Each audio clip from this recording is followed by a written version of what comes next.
कुरुक्षेत्र के रण में राहुल गांधी ने आरएसएस को 21वीं सदी का कौरव बताया। इनके साथ 2-3 अरबपति खड़े हैं, ये भी कहा।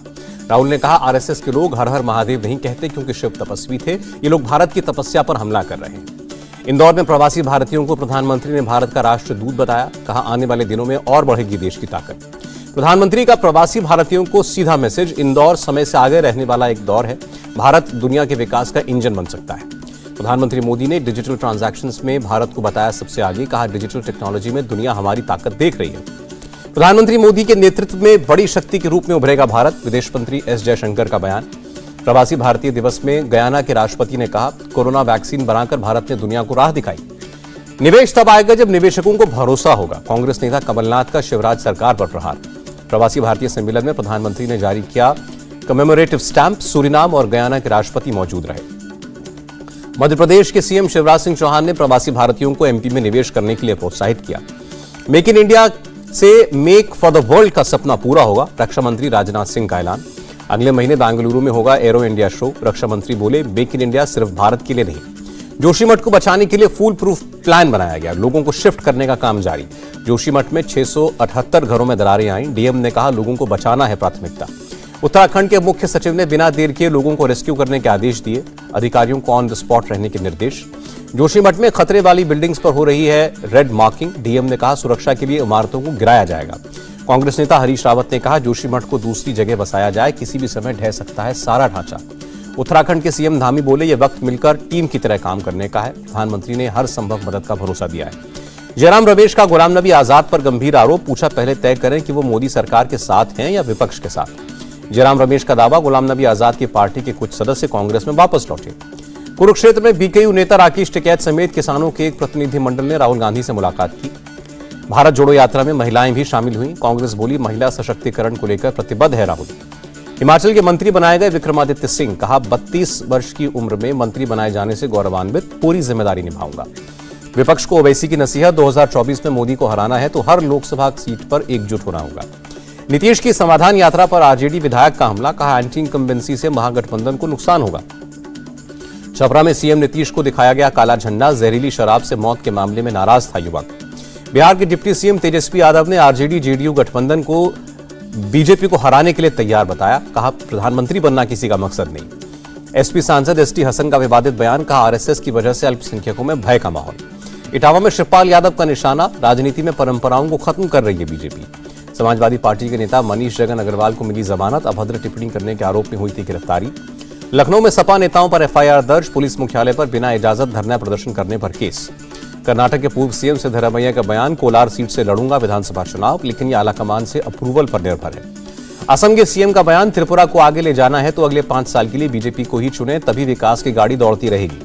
तमिलनाडु विधानसभा में स्पीच को लेकर राज्यपाल और सीएम स्टालिन में ठनी। गवर्नर ने सदन से वॉकआउट किया। दिल्ली में एमसीडी हाउस में हिंसा के विरोध में केजरीवाल के घर के बाहर बीजेपी का प्रदर्शन। वाटर कैनन का इस्तेमाल किया गया। बीजेपी सांसद परवेश वर्मा बोले, जब तक गुंडों को बर्खास्त नहीं करते केजरीवाल, हमारा प्रदर्शन जारी रहेगा। दिल्ली में आम आदमी पार्टी ने भी प्रदर्शन किया। बीजेपी मुख्यालय पर एलजी के खिलाफ नारेबाजी। 16 जनवरी को तेलंगाना का दौरा करेंगे प्रधानमंत्री मोदी। 7,000 करोड़ की परियोजनाओं का उद्घाटन और शिलान्यास करेंगे। बंगाल में विकास इसलिए हुआ क्योंकि महिलाओं, किसानों और एमएसएमई को सशक्त बनाया गया। G20 बैठक में बोली Mamata Banerjee. Uniform civil code पर गुजरात उत्तराखंड को बड़ी राहत। यूसीसी पर बनी कमेटियों पर सुप्रीम कोर्ट का रोक से इनकार। सुप्रीम कोर्ट का केंद्र को आदेश, 1 रैंक 1 पेंशन के तहत बकाया रकम का 15 मार्च तक भुगतान करें। तनातनी के बीच दिल्ली के एलजी ने सीएम केजरीवाल को चिट्ठी लिखी, मीटिंग के लिए बुलाया। लिखा, कुछ मुद्दों पर विमर्श जरूरी। दिल्ली के सीएम अरविंद केजरीवाल ने एलजी की चिट्ठी का जवाब दिया। कहा, अधिकारों को लेकर आपसे जरूर मिलूंगा। केंद्रीय शिक्षा मंत्री ने परीक्षा पर चर्चा की तैयारी की समीक्षा की। 27 जनवरी को दिल्ली में आयोजित होगा कार्यक्रम। पटना में एयर होस्टेस से बदसलूकी के मामले में कार्रवाई। 2 आरोपियों को गिरफ्तार किया गया। केंद्रीय गृह सचिव ने एयरपोर्ट की सुरक्षा पर हाई लेवल मीटिंग की। एयरलाइंस में दुर्व्यवहार की घटनाओं पर चर्चा। अमूल के एमडी आरएस सोढ़ी ने दिया इस्तीफा। जयंत मेहता को मिला चार्ज। गृह मंत्रालय ने खालिस्तान टाइगर फोर्स के सहयोगी अर्शदीप सिंह गिल को यूएपीए के तहत आतंकी घोषित किया।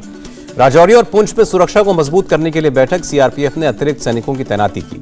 जम्मू कश्मीर में हिंदुओं को फिर से किया गया टारगेट। पुंछ में कुछ घरों पर पत्थरबाजी। बिहार के सिवान में मुख्यमंत्री नीतीश कुमार ने मदरसों के विस्तार, बेहतर पढ़ाई और हॉस्टल की सुविधा को लेकर जारी किया आदेश।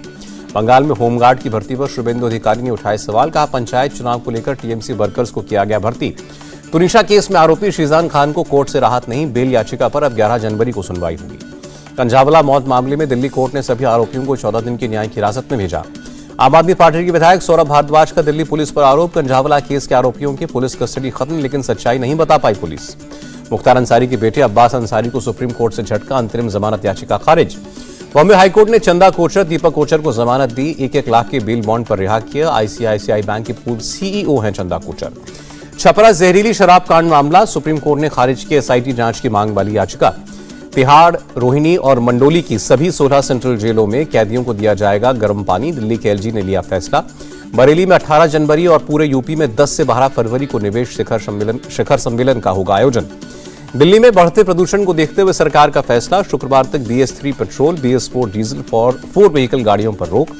हरियाणा के मंत्री संदीप सिंह से पुलिस ने कई घंटे तक पूछताछ की, महिला कोच ने लगाए हैं यौन उत्पीड़न के आरोप। मंत्री संदीप सिंह के समर्थन में आए सीएम खट्टर, कहा आरोप लगने और FIR होने से कोई दोषी साबित नहीं होता। दौसा में गैंगरेप मामले में कांग्रेस विधायक जौहरी लाल मीणा का बेटा दीपक गिरफ्तार, 13 जनवरी तक भेजा गया जेल। मुंबई के 3 फरार गैंगस्टर्स मुंबई के पास कल्याण से गिरफ्तार, गैंगस्टर टास्क फोर्स और महाराष्ट्र ETS की ज्वाइंट कार्रवाई। मुंबई के वर्ली में निर्माणाधीन इमारत की लिफ्ट में हादसा, 2 लोगों की मौत। बिहार के रोहतास में खाद के लिए किसानों के 2 गुटों में मारपीट, कई लोगों को चोट आई। कोटा में मोबाइल शॉप पर लाठी डंडों और सरिये से हमला, पैसे न देने पर दुकानदार को पीटा। हरियाणा के कुरुक्षेत्र में गैंग वॉर, दर्जन भर नकाबपोश बदमाश एक शख्स के हाथ काटकर अपने साथ ले गए। छत्तीसगढ़ के सुकमा में शादी के बंधन में बंधे 12 जोड़े, सीआरपीएफ ने जिला प्रशासन की मदद से किया कार्यक्रम। राजस्थान पेपर लीक आरोपियों के कोचिंग सेंटर पर चला बुलडोजर, जयपुर विकास प्राधिकरण ने इमारत गिराई। कन्नौज के पास आगरा लखनऊ एक्सप्रेस वे पर ट्रक और बस में जबरदस्त टक्कर, 3 लोगों की मौत। कानपुर में छात्रा से छेड़खानी का मामला, आरोपी को पुलिस ने गिरफ्तार किया। लखनऊ के गोमती नगर में एक मेजर की गाड़ी में 3 लड़कों ने आग लगाई, आरोपियों की तलाश में जुटी पुलिस। गाजियाबाद में पुलिस की मुठभेड़, रोकने पर चोरने की फायरिंग, जवाबी कार्रवाई में बदमाश घायल।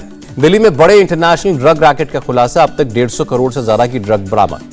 दिल्ली के शाहीन बाग और मुजफ्फरनगर से जुड़े तार, मुजफ्फरनगर भेजी जा रही थी ड्रग्स, 2 अफगानी गिरफ्तार। दिल्ली मेट्रो स्टेशन पर CISF के इंस्पेक्टर ने एक महिला पैसेंजर की जान बचाई, ट्रेन की चपेट में आने से बचाया। कोलकाता एयरपोर्ट पर कस्टम विभाग की कार्रवाई, बैंकॉक जा रहे यात्री से 32 लाख रुपए से ज्यादा की विदेशी करेंसी जब्त। पंजाब के तरनतारन में सीमा पार से फेंका गया संदिग्ध पैकेट, BSF को पैकेट में हेरोइन होने का शक। तमिलनाडु के त्रिची हवाई अड्डे पर कस्टम विभाग के एक्शन, 74 लाख से ज्यादा की फॉरेन करेंसी जब्त की। नोएडा के सेक्टर 10 में कंपनी में आग, शॉर्ट सर्किट से लगी आग। गुरुग्राम के घसोला गांव में 200 झुग्गियों में आग, काफी मशक्कत के बाद आग पर काबू पाया गया। ठंड से बचने के लिए कमरे में अंगीठी जलाकर सोए 3 लोगों की मौत, राजस्थान के चुरू की घटना। 11 और 12 जनवरी को जम्मू कश्मीर और हिमाचल में भारी बर्फबारी के आसार, मौसम विभाग ने जारी किया अलर्ट। जम्मू कश्मीर में देवदूत बनकर पहुंचे सेना के जवान, गर्भवती महिला को पहुंचाया अस्पताल। 324 कोरोना संक्रमितों की हुई सेंटिनल सीक्वेंसिंग, ओमिक्रॉन और उसके सब वेरिएंट अब भी मौजूद, लेकिन संक्रमण और मृत्यु दर में इजाफा नहीं। टूरिज्म सेक्टर को बढ़ावा देने में जुटी थाईलैंड सरकार, चीनी टूरिस्ट का स्वागत करते दिखे थाईलैंड के 3 मंत्री। बाढ़ से तबाह हो चुके पाकिस्तान के शहर को बसाने की कोशिश जारी, यूएन के कार्यक्रम में प्रधानमंत्री शहबाज शरीफ ने मांगे $8 अरब। पाकिस्तान के कराची में सिलेंडर ब्लास्ट, बगल से गुजर रही बस बाल बाल बची, किसी के हताहत होने की खबर नहीं। यूक्रेन के खार्किव में रूसी सैनिकों ने एक बाजार को नेस्त नाबूद किया, यूक्रेनी राष्ट्रपति कार्यालय ने जारी किया वीडियो। TCS ने तीसरी तिमाही के नतीजों का ऐलान किया, मुनाफा 11% बढ़कर 10,846 करोड़ पहुंचा, रेवेन्यू में 19% का उछाल। अमेरिकी डॉलर के मुकाबले रुपया 29 पैसे मजबूत, $1 की कीमत 82 रुपए 37 पैसे। शेयर बाजार में भी जबरदस्त उछाल, सेंसेक्स 847, निफ्टी 241 अंक बढ़कर बंद। श्रीलंका के खिलाफ वनडे सीरीज से पहले टीम इंडिया को झटका, जसप्रीत बुमराह टीम से बाहर। तेज गेंदबाज जसप्रीत बुमराह को चोट की वजह से दिया गया आराम, श्रीलंका के खिलाफ 3 मैचों की वनडे सीरीज नहीं खेल पाएंगे। राजस्थान के चित्तौड़गढ़ में सांसद खेल महाकुंभ का उद्घाटन, केंद्रीय खेल मंत्री अनुराग ठाकुर ने शुरुआत की। थ्रिलर सीरीज फर्जी का motion poster release, Shahid Kapoor और के मेनन का फर्स्ट लुक सामने आया और Aditya Roy Kapoor, Anil Kapoor starrer The Night Manager का first look motion poster out.